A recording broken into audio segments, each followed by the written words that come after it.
করেছেন? আরেকটা প্রশ্ন আছে যেটা আপনার উত্তর। আমার মনে হয় যে এরকম টাইপের বোলার তো আমাদের দেশে নাই।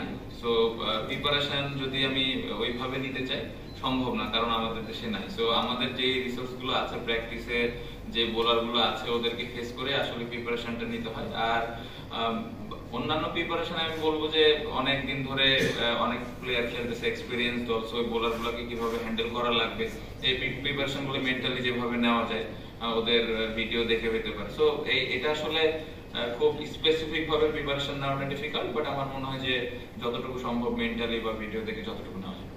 আপনি যদি ওইরকম স্ট্যান্ডার্ড চিন্তা করেন তাহলে এখনো ওইরকম স্ট্যান্ডার্ডের মতো না। অবশ্যই তারা যারা আছেন অবশ্যই আস্তে আস্তে হয়তো ডেভেলপ করছে। এগুলা যদি আস্তে আস্তে নেটে আমাদের আসে অবশ্যই আমাদের ব্যাটসম্যানদের জন্য ভালো, বাট আমার মনে হয় যে এই জায়গাটাতে আরো ভালো মানের যদি বল আমরা ফেস করতে পারি তাহলে হয়তো কিছুটা ওদের সাথে ম্যাচ করা যায়। এটা তো অনেক অনেক বড় স্বপ্ন। এত দূরে যদি আমি এখনো চিন্তা করি তাহলে আসলে বোকামি হবে আমার কাছে মনে হয়। ছোট ছোট ভাবে যদি আমরা আগাইতে পারি তাহলে খুব ভালো। কারণ আপনি যদি দেখেন আমরা যখন শুরু করেছিলাম এর আগের সার্কেলে আমরা একটা ম্যাচ জিতেছিলাম, গত সার্কেলে আমরা 4টা ম্যাচ জিতেছি। সো আমাদের একটু ইমপ্রুভ হয়েছে। সো টার্গেট থাকবে যে এই সার্কেলে কিভাবে আরো 2টা 3টা ম্যাচ বেশি জিততে পারি। সো যদি আমরা এভাবে ছোট ছোট চিন্তা করে আগাতে পারি, কেন না একটা সময় হয়তো বাংলাদেশ টিম একদিন ফাইনাল খেলবে। বাট খুব ইম্পর্টেন্ট যে আমরা এই বছর, এই নেক্সট 2 বছরের মধ্যে গত বছরের থেকে কিভাবে বেটার রেজাল্ট করতেছি। আমার মনে হয় যে ঘরের মাঠের ম্যাচগুলো জিততে হবে আমাদের। আমরা খুবই বাজে ক্রিকেট খেলেছিলাম লাস্ট সার্কেলে ঘরের মাঠে। তো ঘরের মাঠে যদি আমরা জিতা থাকতাম তাহলে কিন্তু আমরা হয়তো আরো 2টা ম্যাচ বা 3টা ম্যাচ বেশি জেতা থাকতো। সো চিন্তা তো এটা যে ঘরের মাঠে টেস্ট গুলো আমরা কিভাবে জিততে পারি। ঘরের মাঠে যখন টেস্ট হবে তখন আসলে ওইভাবে আরেকটু প্ল্যান, স্পেসিফিক প্ল্যান করে খেলবো ইনশাল্লাহ। বাইরে ভালো হয়েছে, এই কনফিডেন্সটা আমাদের কাজে দেবে ইনশাল্লাহ। যদি এবছর আমরা বাইরের মাটিতেও রেজাল্ট করতে পারি তাহলে দেখা যাবে যে আমাদের এই বছরের যে টেস্ট চ্যাম্পিয়নশিপের সার্কেল, এই সার্কেল আর একটু বেটার রেজাল্ট হবে। আপনার ব্যাটিং প্র্যাকটিস ম্যাচও দেখা গেছে এখন তো শ্রীলঙ্কা আপনি বছরে খেলবেন এবং চিন্তাটা আসলে কি হয় ইনশাআল্লাহ? এটা আসলে এখন এখানে বলতে চাই না, কারণ অপোনেন্ট যদি দেখে বিষয়টা আসলে অনেক আগে থেকে ওপেন হয়ে যাবে। বাট আমি যে কোনো পজিশনে খেলার জন্য প্রস্তুত আছি এবং আমার আরো টপ অর্ডার ব্যাটসম্যান আছে। সো আমাদের টিমে অপশন আছে। সো দেখা যাক ইনশাআল্লাহ।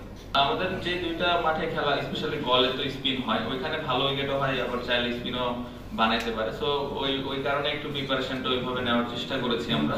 জানি না ওরা কি উইকেট দিবে, বাট এর আগে টেস্ট ম্যাচ যখন ওরা অস্ট্রেলিয়ার সাথে খেলেছে মোটামুটি ছোট ছোট স্পিন তো হয়েছে। সো ওই কারণে আর কি ওইভাবে প্রিপারেশন নেওয়ার চেষ্টা করেছি। দেখা যাক।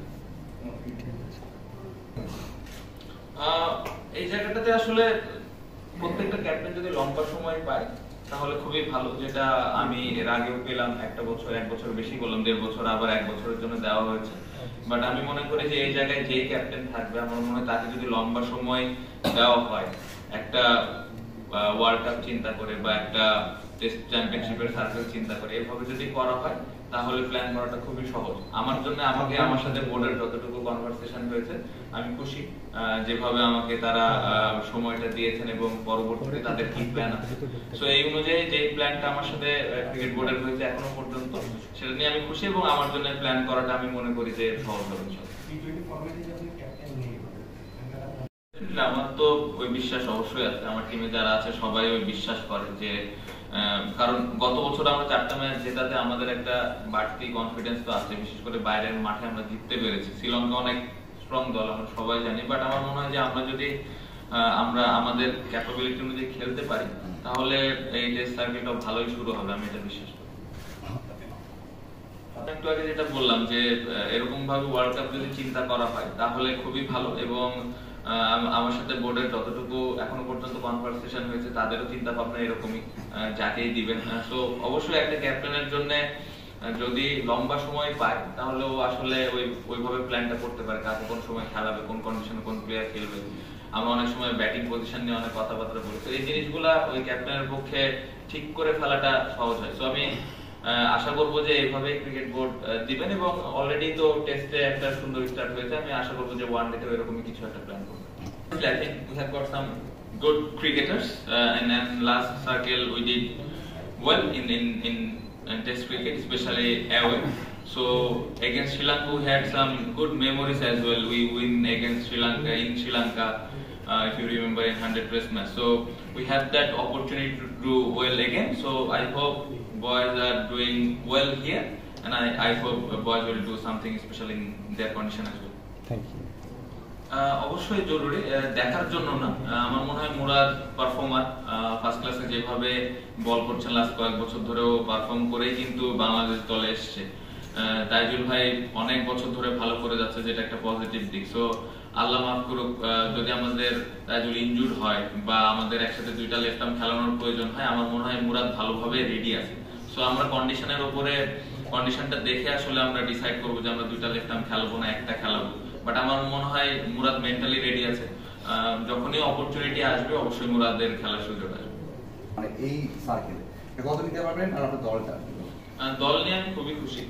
দলে আমি যেই প্লেয়ার গুলোকে চেয়েছিলাম ওই প্লেয়ার গুলোকে আমি 100% পেয়েছি। মানে অ্যাজ এ ক্যাপ্টেন হিসেবে দল নিয়ে আমি খুবই খুশি। এবং আপনি বললেন যে ওপেনারের বিকল্প নাই, যখন খেলাটা আসলে শুরু হবে তখনই আসলে বুঝতে পারবেন যে আসলে আমরা কি চিন্তা করে টিমটা বানিয়েছিলাম, এবং ওই বিষয়গুলো বুঝতে পারবেন যে আসলে টিমটাতে কেন হয়তো একটা ওপেনার কম। সো ওই কম্বিনেশনটা দেখলে তখন আসলে আরো ভালোভাবে বুঝতে সুবিধা হবে সবার পক্ষে।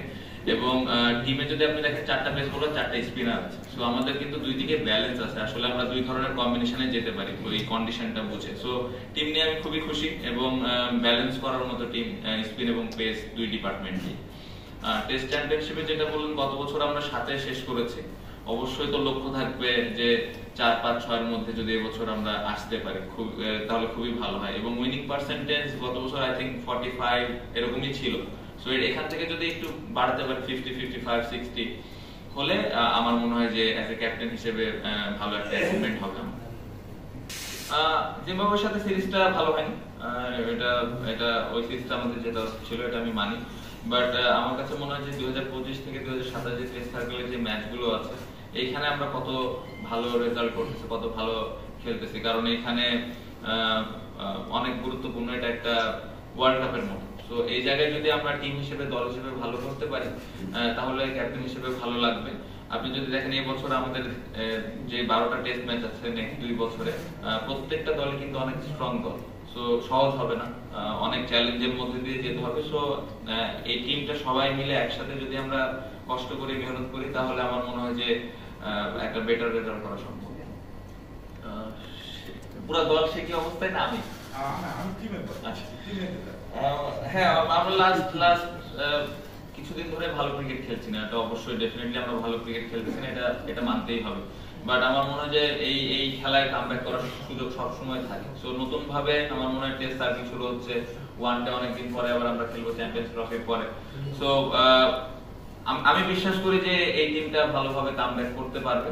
যেভাবে সবার আমি ড্রেসিং রুমে ইন্টেনশন দেখছি যে দলকে জেতানোর জন্য বা দলের প্রতি একটা ভালো জিনিস তৈরি করা বা একটা দলকে কিভাবে কন্ট্রিবিউট করতে পারে, এই প্রত্যেকটা ইন্ডিভিজুয়াল প্লেয়ার যেভাবে চাচ্ছে আসলে আমি বিশ্বাস করি যে এখানে ভালোভাবে আমরা কামব্যাক করতে পারবো। আমি বলছিলাম পারলে গেলে তো আপনার একটা কামব্যাক করার হিস্ট্রি আছে, ওই জিনিসটা শ্রীলঙ্কার কাছ থেকে এক্সপেক্ট করি, প্রত্যাশা করছেন কিনা যে ওখান থেকে আবার ওটা হবে?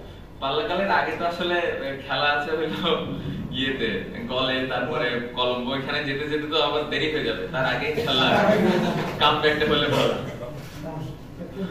ভালো লাগলো অনেকদিন, মানে প্রথম আমি শুনলাম যে টেস্টে আমরা একটু ভালো অবস্থায় আছি সাদা বলের থেকে, পজিটিভ দিক না। আমার মনে হয় তিন ফরম্যাটে আরো ইমপ্রুভমেন্টের জায়গা আছে এবং আরো ভালো করার সুযোগ আছে। হ্যাঁ, সাদা বলটা ভালো হয়েছে, যেহেতু 4টা ম্যাচ আমরা জিতেছি গত সার্কেলে। সো এবছর যদি আরেকটু বেশি জিততে পারি অবশ্যই খুবই ভালো লাগবে। সাদা বলে আমরা এরকম দল না, আমরা সবাই জানি আমরা আমাদের ভুলের কারণে আমরা ম্যাচ হারতেছি। সো এই ভুলগুলো যত কম করে আমরা সাদা বলেও আস্তে আস্তে যেন আবার কামব্যাক করতে পারি, এটাই মূল লক্ষ্য।